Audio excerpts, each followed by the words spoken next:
Trouver un emploi, conserver son job, sortir du chômage, pérenniser son activité. Voilà la priorité de chaque famille digoinaise. Indispensable pour rester habité à Digoin et s'installer dans la vie.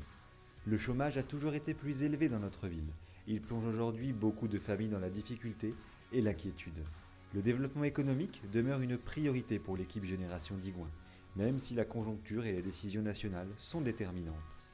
Le développement économique de Digoin passe par le maintien de ses grandes entreprises industrielles, mais aussi par son tissu de petites et moyennes entreprises, de son commerce, de son artisanat, de son agriculture et de ses services.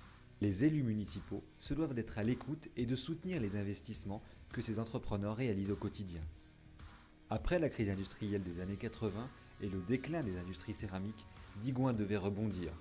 Depuis 2001, le travail accompli a été conséquent.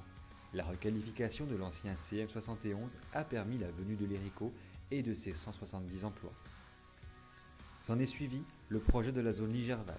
En quelques années, il a fallu convaincre les 8 communes de créer la communauté de communes pour exercer la compétence économique. Mais aussi acheter des terrains, les viabiliser, rechercher des cofinancements, puis des investisseurs comme l'enseigne Carrefour. Coût de l'opération, 11,3 millions d'euros. Après 2008, la crise a plongé notre pays et notre région dans la difficulté, retardant certains projets, obligeant certains investisseurs à en abandonner d'autres. Au même moment, le maire de Molinet est devenu président de la CCVAL et le maire de la Motte-Saint-Jean vice-président à l'économie. Digoin a perdu son leadership. Les élus digoinais avaient alors le choix, se réfugier dans une opposition stérile ou peser de tout leur poids pour orienter les initiatives intercommunales. C'est ce qu'ils ont choisi de faire. Un chemin long, difficile, mais payant. Ces 10 dernières années, plusieurs entreprises ont fait le choix de Digoin.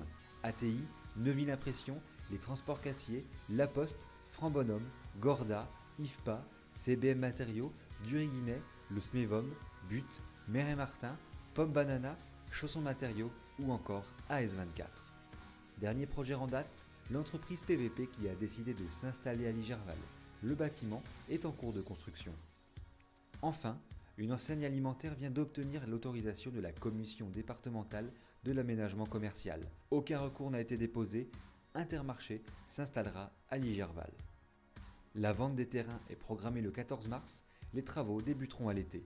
L'enseigne compte ouvrir son magasin début 2015. Cette locomotive alimentaire fera venir d'autres activités qui n'existaient pas jusqu'à présent.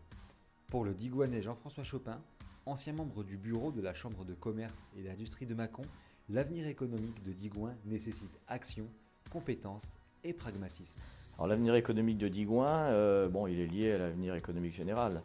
Donc il faudra vraiment beaucoup de compétences pour ramener de l'économie sur Digoin, mais il faut être attrayant et il faut avoir des gens compétents qui puissent discuter avec des chefs d'entreprise, parce qu'un chef d'entreprise, il veut avoir en face de lui une personne compétente. S'il vient et s'il investit, c'est pas pour faire plaisir.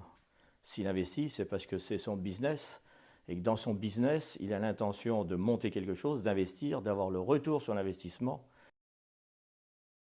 Si vous prenez l'exemple de l'Héricault, si l'Héricault s'est implanté là, c'est parce qu'ils avaient une vue sur la RCEA, que l'Héricault a trouvé des interlocuteurs valables et compétents en face d'eux, parce que l'Héricault était sollicité pour d'autres grandes villes de la vallée de la Saône, et finalement l'Héricault est venu à Digoin. Pour le travail qui a été fait par Fabien au moment de l'Héricault, c'est quand même lui qui a été l'interlocuteur de l'Héricault, et qui a permis aussi, avec d'autres, que l'Héricault s'implante ici, de par ses compétences. Et je vous dis, l'Héricault avait des choix entre plusieurs villes, principalement dans la vallée de la Saône, et ils sont venus ici.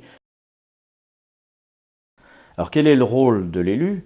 C'est d'avoir de grandes compétences pour pouvoir aller au contact des chefs d'entreprise et les amener dans notre secteur, de façon à ce qu'ils puissent s'implanter. Donc c'est quelque chose de très compliqué, très difficile, qui demande beaucoup de compétences, des compétences relationnelles, des compétences juridiques, des compétences de management. Il faut parler d'égal à égal avec un chef d'entreprise. Ça ne se gère pas comme ça en claquant des doigts. Ça ne se gère pas avec des palabres, ça ne se gère pas avec des discours, ça ne se gère pas avec de l'idéologie, ça ne se gère pas en politique. Dans l'économie, il n'y a pas de place pour la politique. L'économie, c'est quelque chose de clair et net. C'est mathématique, l'économie.